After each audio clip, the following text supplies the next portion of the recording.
It's episode number 283, and today we're talking to one of my great friends in the industry, Shane Holman, who is not only a boutique owner, but also a trend leader at Ariat. You guys, if you want to hear more about the behind the scenes of what it takes to get a product from trend to idea to product to market to your store, today's episode is for you. You're going to love this one.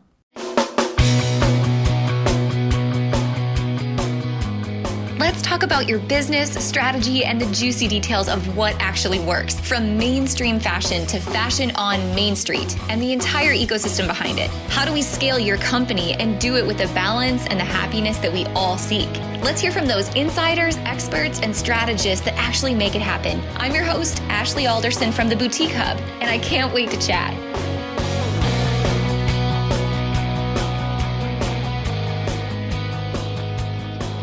Hey you guys, I'm so glad that you were tuning into today's episode because I feel like this is going to be a girl chat with someone who I highly respect and look up to in this industry.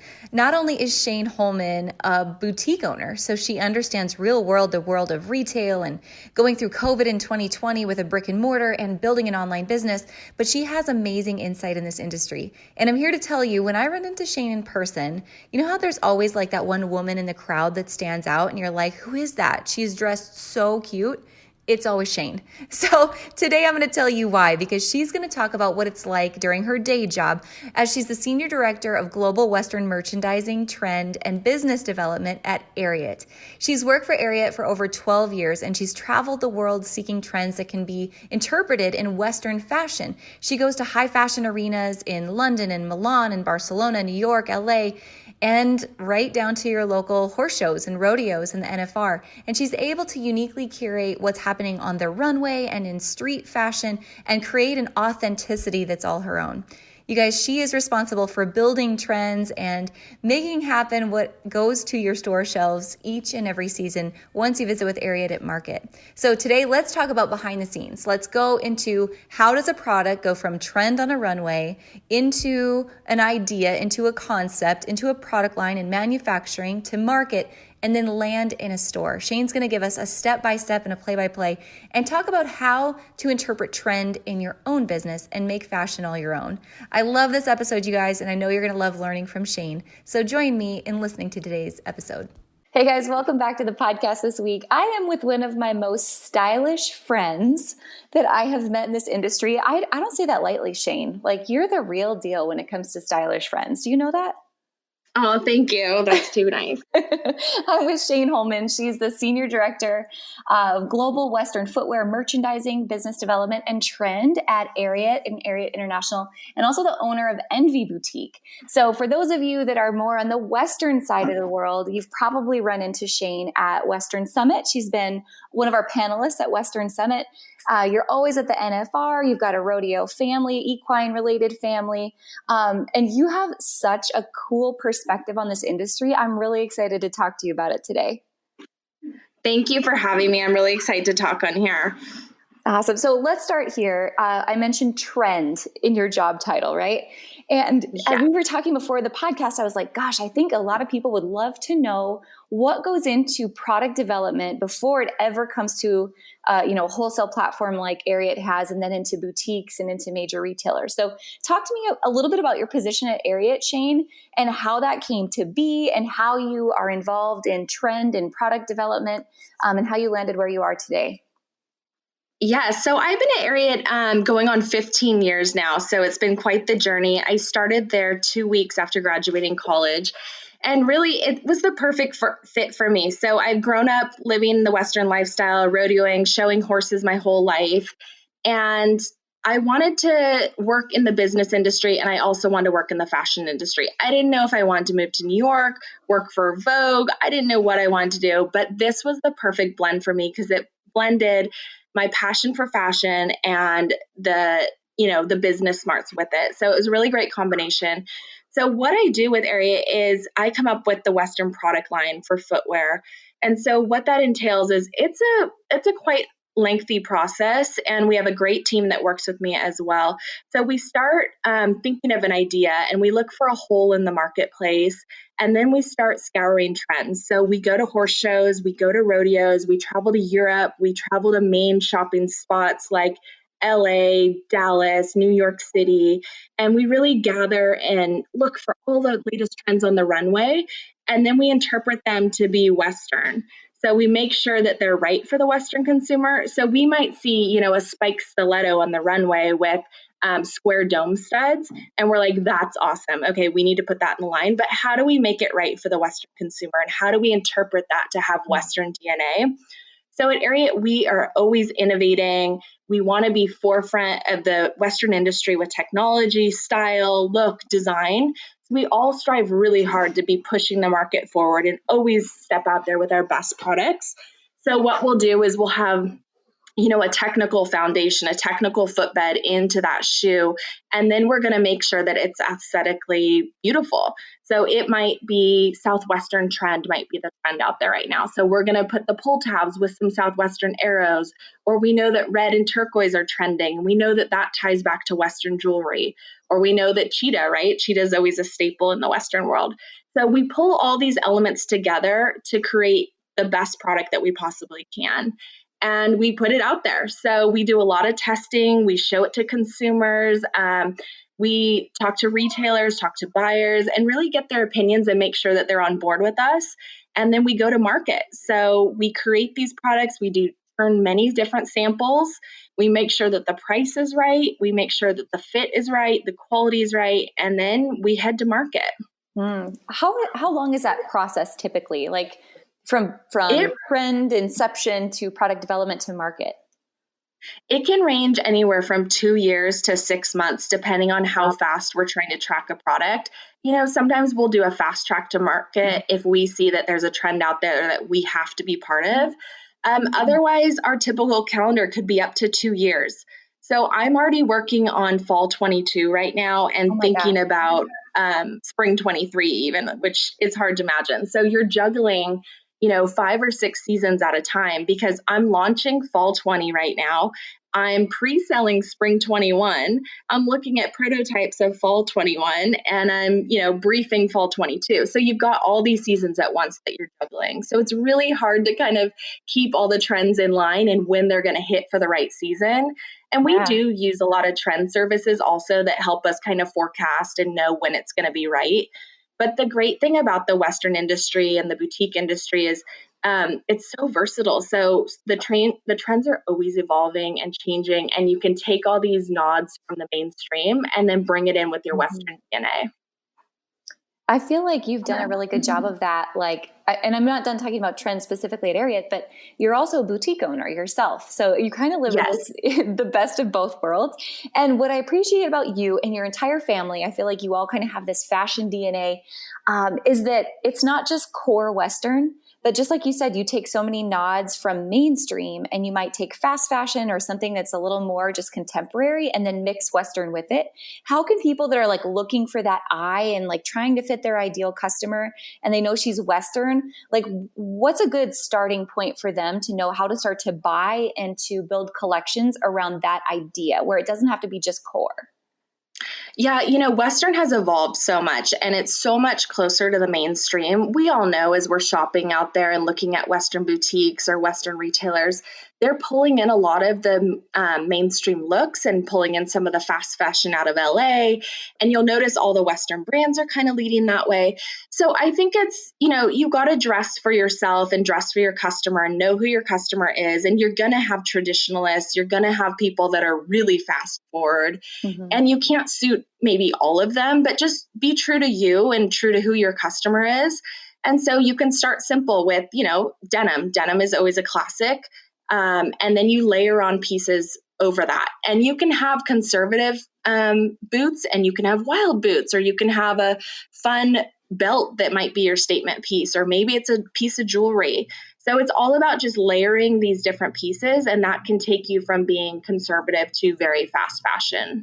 I like it. When you're thinking about developing your product line, I get anxiety thinking about spring 22 or fall 23, however far ahead you are right now. Do you ever worry about bringing in something that's going to be a flop, or have you experienced that before where you're like, oh my gosh, I'm projecting this is really going to be the thing, and then it doesn't hit quite like you think it's going to be? And how do you recover from that? How do you pivot from that? Oh, absolutely. I mean, that's just the nature of the business. That happens all the time. And honestly, women's fashion is the most difficult out of any category. Sometimes you feel like you're throwing darts at a board and hoping that something sticks.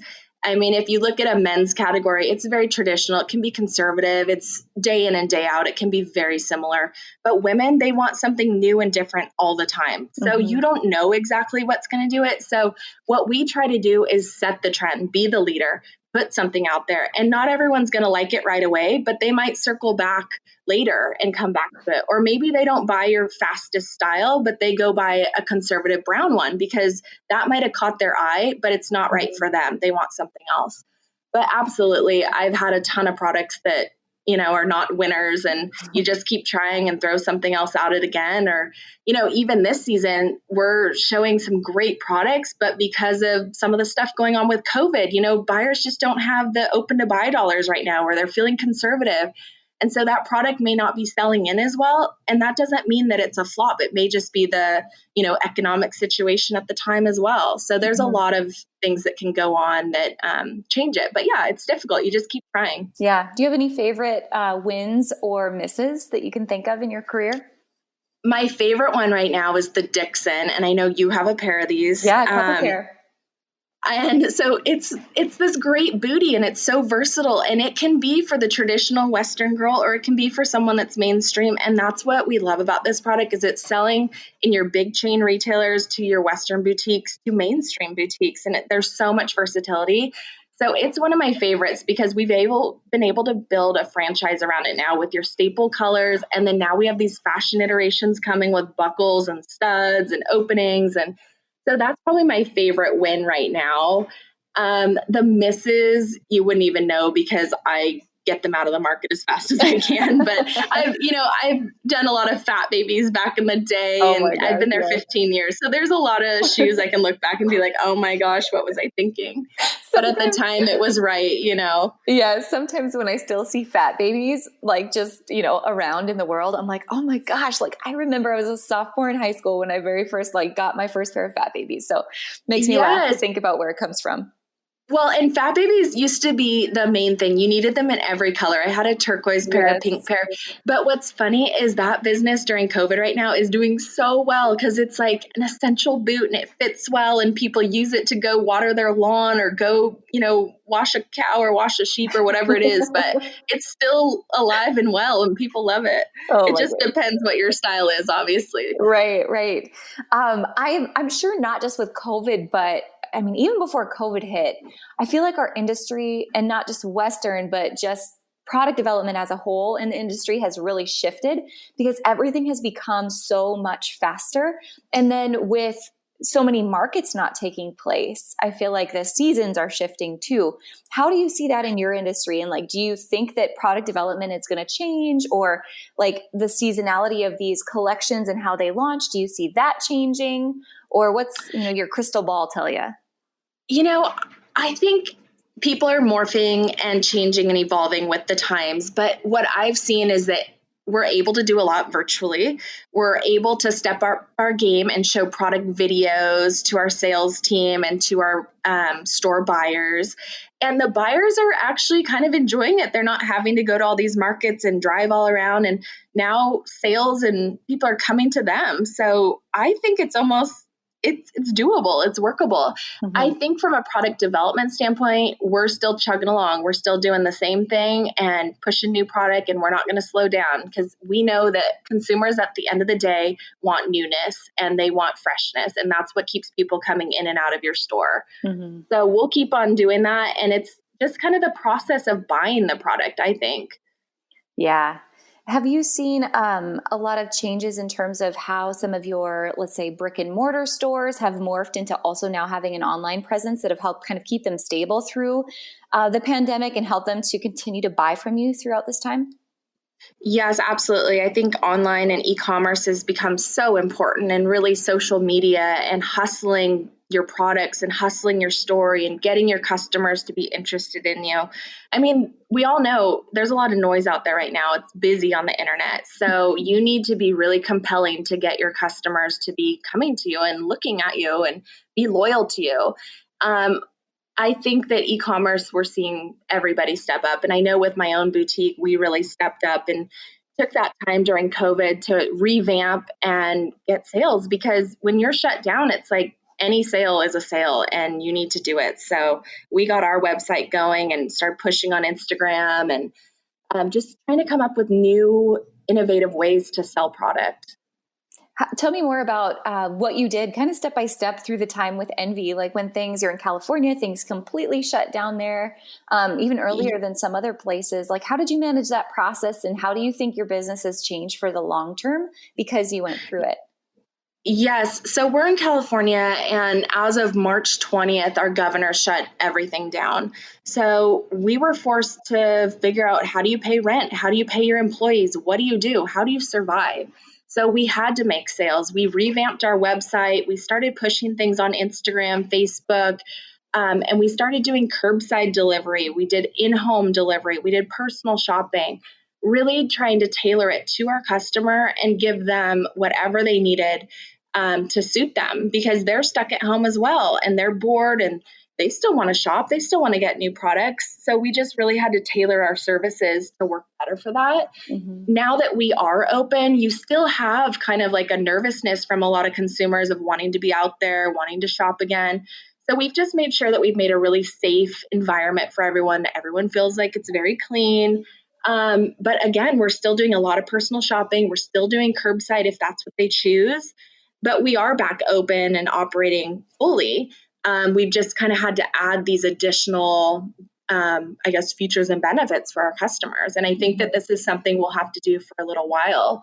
We've even come up with this new garage sale that we do once a week on our Instagram stories.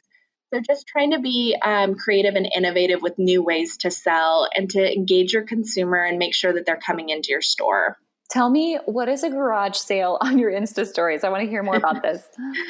So our garage sale, it started out as we were trying to move sale products. And so once a week, we would post pictures up on the story and with the sizes, and then they can comment with their email and we send them an invoice and then we ship it to them, or they can come and pick it up in store however they'd like. And so now it's moved from just sale items to any item. It's just a new fun way to shop, basically. Perfect. So kind of like comment selling on your Insta story. Exactly. Yeah, perfect. I think that's the thing that so many retailers that I've spoken to have learned from COVID is just to adapt and go where your customer is already living, and how to make it that much more simple for them to buy, rather than, trying to just stick to the one or two sales channels that we're so habitual about, right? Yes, absolutely. There has to be perks of the job, having a boutique and working for Ariat, right? How has working for Ariat and what you do on a daily basis impacted your boutique or shift how you operate your boutique? Well, obviously, working at Ariat for so long, I have a lot of insider knowledge. I see everything going on with our retailers and with the market and what the trends are and what the business are. And I know, what's going to be a good seller, what's going to be a bad seller. So that helps me too when I order my Ariat product, because I kind of know how things are booking in and what's going to be a true winner or not. But just, I think the overall business experience has helped, and being in the industry has helped. And, I turn to you guys a lot. I listen to your guys' podcasts. I see what you guys are doing with Boutique Hub, and I think it's a phenomenal program. So I think, just always being open to learning and taking in new insight from different people and different, podcasts or stories. It's always good to keep gleaning and learning more information. Oh, I love that. Thank you. Appreciate that. How do you, if someone is listening and they're like, gosh, I would love to have the trend knowledge that Shane has, how would you suggest that another boutique owner that's listening understand trends in a better way, in a deeper way? Or where could they go to identify trends and start to test trends more in their boutiques? Yeah, that's my favorite part of the entire job, I will say. So that can be anything. That's research and learning and looking at Instagram and reading fashion magazines and watching what the celebrities are doing or watching what the influencers are doing, looking at the mainstream big brands, you can subscribe to trend services if you'd like to. I mean, that's more of a pricey option, but there's a lot of newsletters you can subscribe to that are just kind of pulsing what the weekly idea is. I mean, even for boutique owners that are using Fashion Go, we all know that they're pulsing trends, seeing things. So, or if you're shopping, if you go to a Nordstrom's or a Neiman Marcus, you can see in the window what is their key trend that they're pushing. So anytime you go to a market, you'll see from every brand, you'll start seeing consistent themes. Like you'll see, okay, leopard is showing in 5 different brands. That's going to be a key trend for that season. Or turquoise is in 5 brands. When you start seeing things repeating, you know it's a trend. And if you want to get way ahead of it, you need to be watching like Gucci, Louis Vuitton, watch all these big name designers because they set the tone and then everybody trickles and follows it and interprets it after that. So good. So don't just follow what you find simply for sale on the next vendor's website, but do some research. Do you suggest building like brand boards, like kind of like a vision board, but a brand board? So you kind of are pulsing collections that you want to bring in for the year. I do. You know, when we're starting a season, so this is more from the manufacturer side. When we're starting a season, we create vision boards. And so we create different themes and what we're seeing, and we create these collections. And it's so fun. I love to put them up around my office. But even on Pinterest, you can make boards for each season. It's just what you're feeling, what you're seeing, what you want the look to be, and it all comes together. But there's always going to be staple things that you start seeing, like whether it's a silhouette in apparel, you know, we all know whether it's a duster or whether it's a high-low tank or whatever it is. When you start seeing it repeat, you know it's going to be a trend. And, you know, if your consumer doesn't like to be trends, then maybe you do a more conservative version of that. But if you do have a trendy consumer, make sure you're getting those pieces in. And then the hard thing is don't stay on a trend too long. That's the hard thing, is understanding when to move on and get out of it. And there's things like a leopard, and I keep using leopard as example, where that's now a neutral or a basic, right? So it's always going to be in style. But there might be that high-low tank top that we need to move on from and move on to the next silhouette. How do you know when it's time to move on from a trend?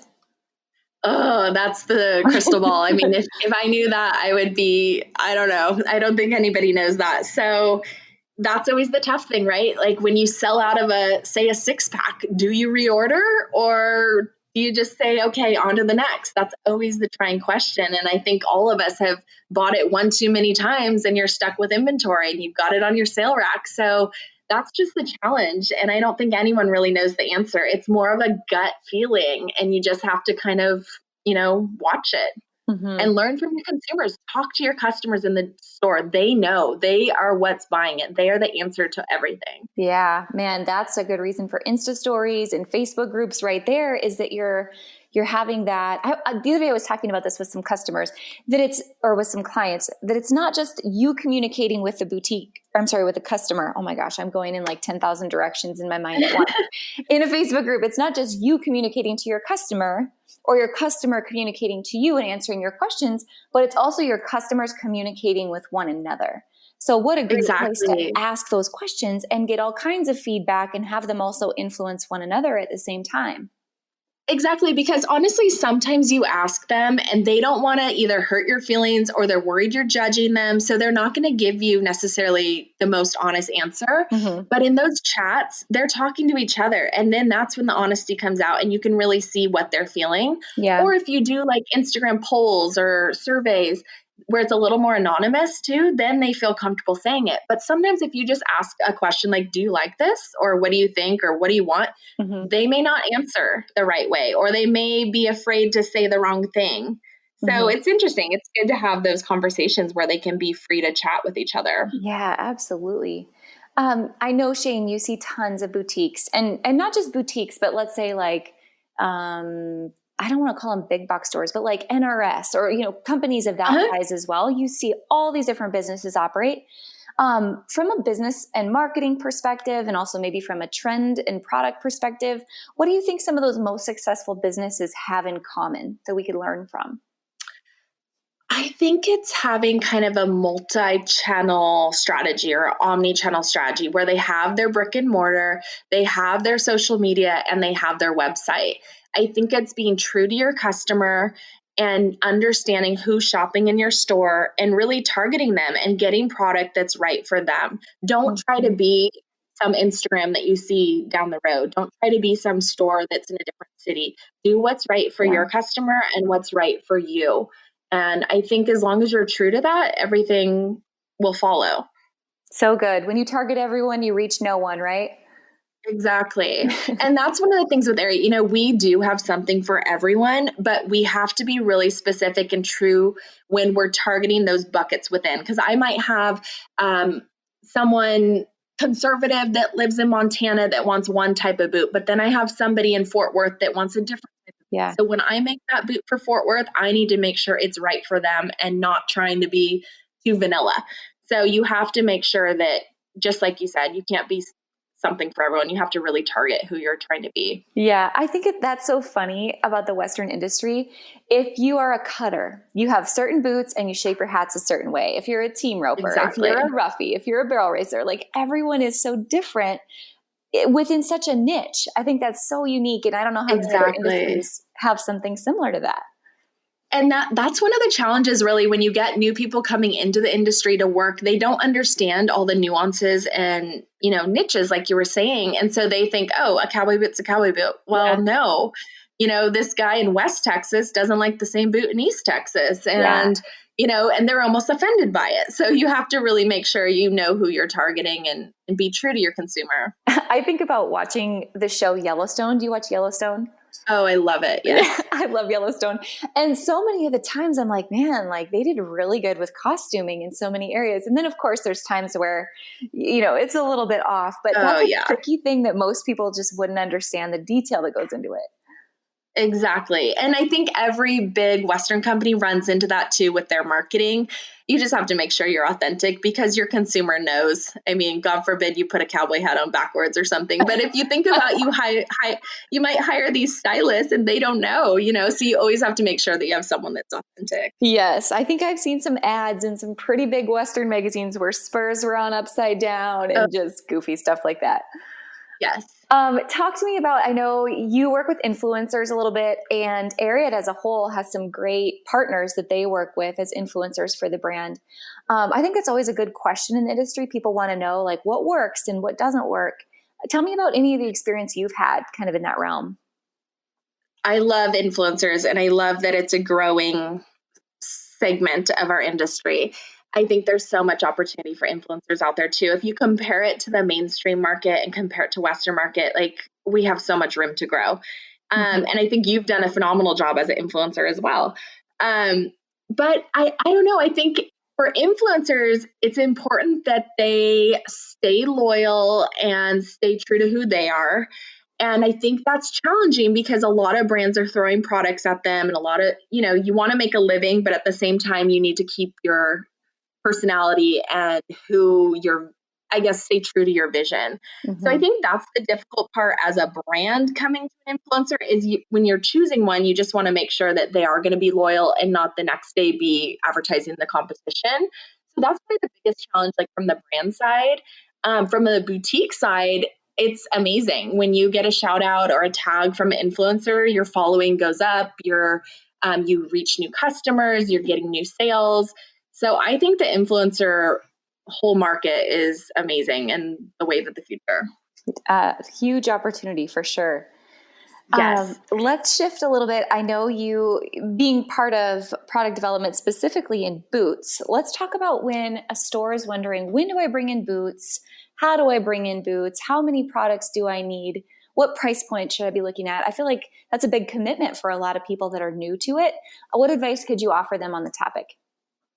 It is. I know with my own boutique, footwear is tough. It's hard to have all the inventory. It's hard to house all the sizes. You don't want to get stuck with the half sizes, or it seems like you're always out of either the small size or the big size. You're never, just perfect. From an Ariat perspective, we believe boots are year round, and they never go out of style. That are a staple. But we do understand that it is difficult to carry all that inventory. So Ariat's offered kind of new programming for boutiques where they allow them to take in smaller size runs and test the product. And then it's easy to reorder. It's easy to buy additional sizes as you run out of them. You can reorder. But I think the best is just kind of test with almost like your gut sizes of a 7, 8, and 9 and see how you go from there. You can also test it on social media, see what your consumers, need or reaction is. But footwear obviously is a staple. Everyone needs it. And we're always looking as shoppers to buy new and fun, trendy looking shoes. So, but I definitely get it from a boutique perspective. It's tough to house all that inventory. Yeah. Talk to me a little bit more about Ariat specifically. I know you guys had like a boutique line. Is that still in existence? And is it open pack? Because you were saying testing in a 7, 8, 9, or what does it look like for a boutique buyer to start with Ariat specifically? Yes, absolutely. So part of the boutique hub was when we got started with that. You guys invited us down there to speak and invited us to get, situated. So we started a boutique line. We have a workbook that's for that. We have our specific sales reps that go towards it. And what the feedback is that Ariat was intimidating to a lot of boutiques. It was too big of a minimum order, too many credit reports. It was, the line is massive. So what we did is we really tailored it down to be a smaller line that's really set for Western boutique consumers and buyers. And we lowered minimum. So I think it's $1,000 opening order, and you don't have to buy 12 pairs of something. You can buy 3 to 4 pairs of something and then reorder. So yeah, it's open packs. And we try to make it just really buyer friendly. Mm-hmm. Can I just tell you how awesome it is that you guys did that? I mean, thank you for taking that feedback and for collaborating with us on Western Summit, because that is such a huge thing for any boutique that wants to get into Western and specifically feeling like more core Western, like a name brand like Ariat. It was intimidating. And so I think that's really awesome. And, in case anyone's listening, whether you're Western or not, this is not like a sales pitch. I'm just genuinely telling you, you should go check it out because the line is really good. And I think it's neat that you've made that opportunity available for everybody. Well, and it's fun for us because we can get kind of more fashion forward products out there too and test it with the market. And then, if the boutiques like it, then we can get behind it in a bigger way and push it to our bigger Western stores too, because boutiques are really looking for something different. They don't want to have the same product that the big boxes do. So it's fun actually to make product that's a little bit different and more fashion forward and boutique specific. I'm amazed every day just at how far this industry has come and how it's changed in the last 3 years. Like, specifically meaning how we've shifted toward the boutique buyer, where for so long boutiques felt like the little guy and no one heard them or understood them. It was all about the big box stores. And now today, all these brands, Western and non, are like, what do the boutiques want? To see that question even being asked, that is so cool. And I hope everyone in our industry, boutiques that are listening, in case you're new here and didn't know that was kind of the backstory, you should be really proud of that. That's really cool to see where it's going to continue to grow for boutique owners too.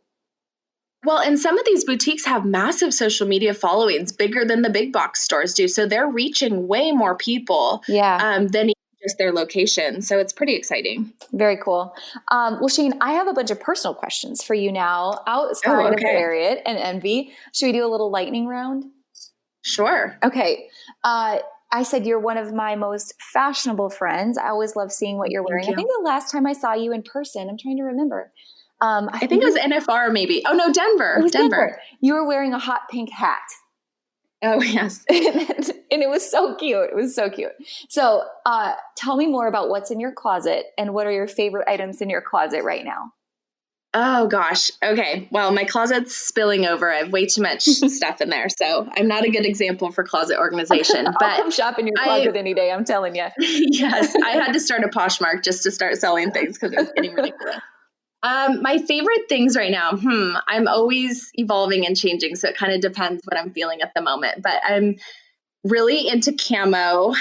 So I've been wearing a lot of camo shorts, and then I love leopards. So sometimes I mix the patterns together, which sounds a little taboo, but it ends up being cute. And then I'm loving the Ariat Dixon booty. I think that's adorable. And then I'm loving like a big hat from like American Hat or even Glitzy Bella or Lack of Color. Love it. Love it. What is your prediction for fall? What's going to be your favorite trend in fall that you're seeing now?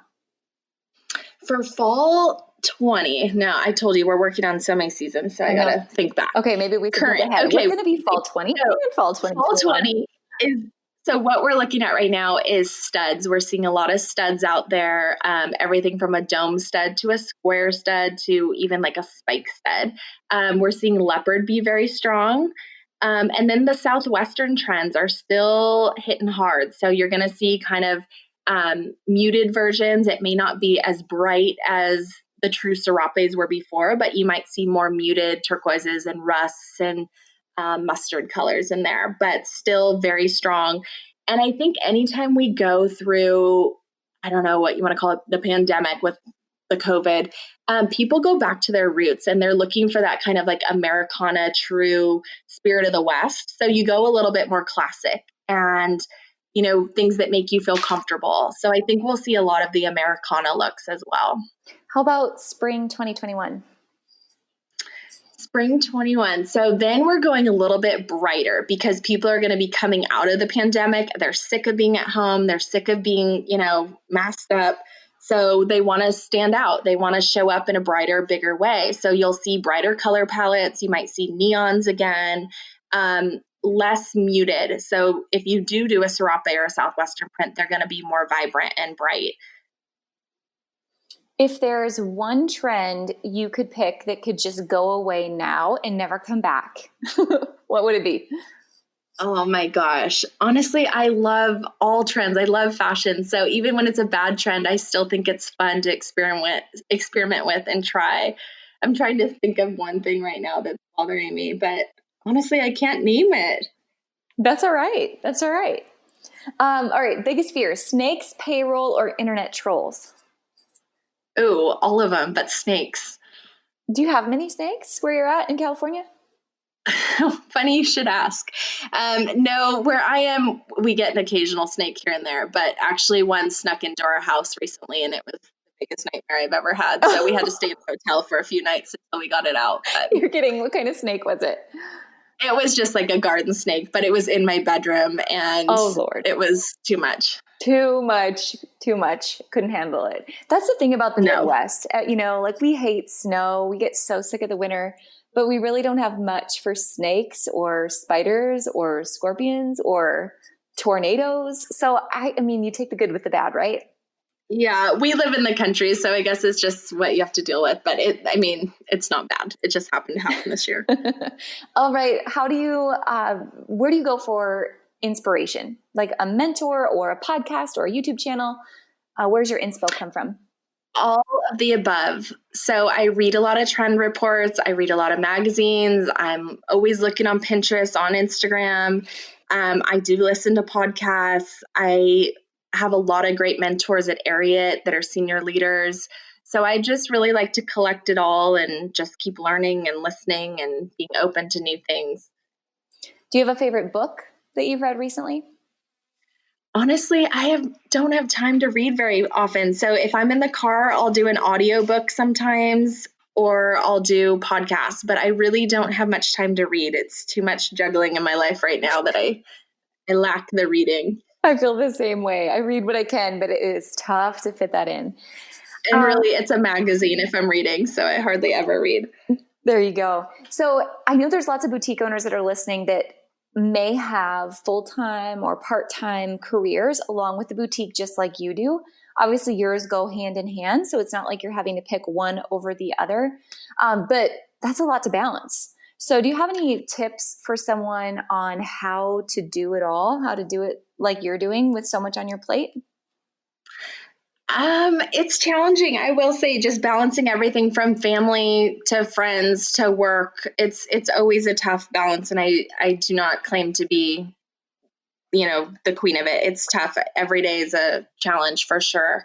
I think you just have to have good time management and really focus on what you need to get done that day. And I'll make a list at the beginning of each day. And I think it's tough to juggle, school and kids and husbands and siblings. It's tough to balance it all and make sure that you're meeting your deadlines and make sure that everyone's getting paid and you have employees that are relying on you. So definitely it can be very stressful and you have a lot on your plate, but at the end of the day, it's very rewarding. Mm-hmm. But I think the most important skill set is probably time management and just making sure you're hustling and getting things done. Mm-hmm. Do you have like daily routines or anything you feel like really helps you with that? I think you also have to make time for yourself as well, whether it's, going to the gym or going to ride your horse or do something, or else you just go insane, basically. Yeah. So it's just kind of like bucketing out different time slots for, okay, this is my school time with my kids. This is my horse time. This is my gym time. This is my husband time. This is my job time. Yeah. Whatever it is. I think it's just kind of checking off the buckets and making sure that you're equally going into all the different spaces. Right. All right. Talk to us a little bit. Are you carving out time this year to follow and watch Lefty compete? Oh, absolutely. So every night we've been so thankful for the Cowboy Channel because most of the rodeos have been on now. So we've been watching every night and just rooting and cheering him on and watching his journey. So it's been really great. He won last night in Faith, South Dakota at a bronc match. And I think the day before he had also gotten second or so. So it's fun to just keep watching and praying and hoping that he continues to have success. For anyone who doesn't know Lefty and what he does, tell us more about that. Yeah, so Lefty is a professional saddle bronc rider. So he is out on the road. He's sitting ninth right now in the world, and he's on that journey to try to make the NFR. So it's pretty exciting and fun to watch. Yes. And we were just talking kind of before the podcast, and I think anyone who's in the Western industry and is familiar with the NFR, the National Finals Rodeo, is like the Super Bowl of the sport, right? So it's a huge deal. And yes. I think unlike any other sport, what I think is so cool about the NFR and about Western is fashion is such a big deal. It is such a huge part of it. And so it's one of the largest shopping experiences in Las Vegas all year long, bigger than Magic, which is pretty crazy. The fashion that happens there and the vendors and the boutiques that are there, they depend on that part of the economy. But we don't really know what's going to happen for this year yet in terms of the pandemic. So any predictions you care to share on the podcast?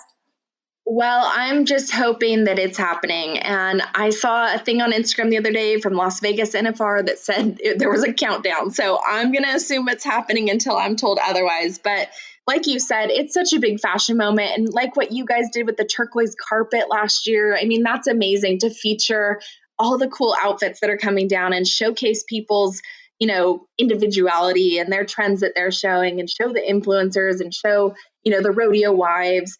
I think that's all great, just publicity and getting it out there because it really has become such an event and people save up all year to go to this rodeo and plan out their outfits months ahead of time. Yes. And it's a lot of work to figure out what you're going to wear, Yeah. So I hope that it happens, one, for the cowboys and two, for the fashion and for the people that are shopping and have boots there as well. Absolutely. So for those of you that aren't Western and you're like, what are you guys talking about? I feel like I need to know what this is. Send me a DM on Instagram or follow Shane on Instagram. Shane, if you want to drop your Instagram handles, go ahead and do that. But you guys have to know more about NFR fashion no matter what. Yeah, our boutique is Envie Boutique Visalia, and it's ENVIE. And so we really are showcasing, and we'll showcase the NFR fashions too. We have a lot of influencers that go out there, and then just our family members alone. We have a big rodeo family, and so they're always wearing the latest and greatest and being featured on that rodeo carpet. So it's a fun trip. I think if there was an award for like most fashionable rodeo family, I think your whole family, your extended family would win, hands down. Oh, thank you. Yeah, we have Quincy, who's so stylish, and all my nieces, and yeah, it's a great family. So awesome. Such a great family. Well, last question, Shane. I always end the podcast with this question, as you probably know, because I feel like the reason that we're all here, whether it's this podcast or business or the hub, any of it, it's not just to sell products. Like anyone can sell a product, right? But at the end of the day, our purpose is so much deeper than that. So I'd love to know, as you think about your life in this industry, whether it's with Ariat or your boutique, and you fast forward 20 years down the road, and you're sitting on a front porch with grandbabies, and you're talking about the life that you lived and the cool things that you got to see around the world when it comes to fashion. What are the things that you hope they remember most about you and who you were and what you built in your lifetime? Oh my gosh, tough question. I appreciate the Western industry and the people. The people are good people with great values and morals. And honestly, I see that with the boutique industry too. So I'm just thankful to be able to work in this world and be a part of this. But I don't know. I hope that people just appreciate my hard work and my efforts and my values towards trying to do the right thing. And I think that we as a company try to be innovative and push forward. And I think I hope that people accept that and are excited to see new products coming down the road. I love it. Well, Shane, thank you so much for your time today. You guys, if anyone wants to get in touch with Shane, we will put all of her info and also Ariat's info inside of the show notes today. But shoot her a message on Instagram. Shoot me a message on Instagram. We'd love to know what you thought of today's episode and also what you were doing while you were listening. So take a picture, send us a story, and we would love to hear your feedback. But Shane, thanks again for being on the show today. Thank you, Ashley. This was great. And I love what you do. And all your podcasts have been amazing and so helpful to all the boutique owners. So I really appreciate your time. Thank you so much.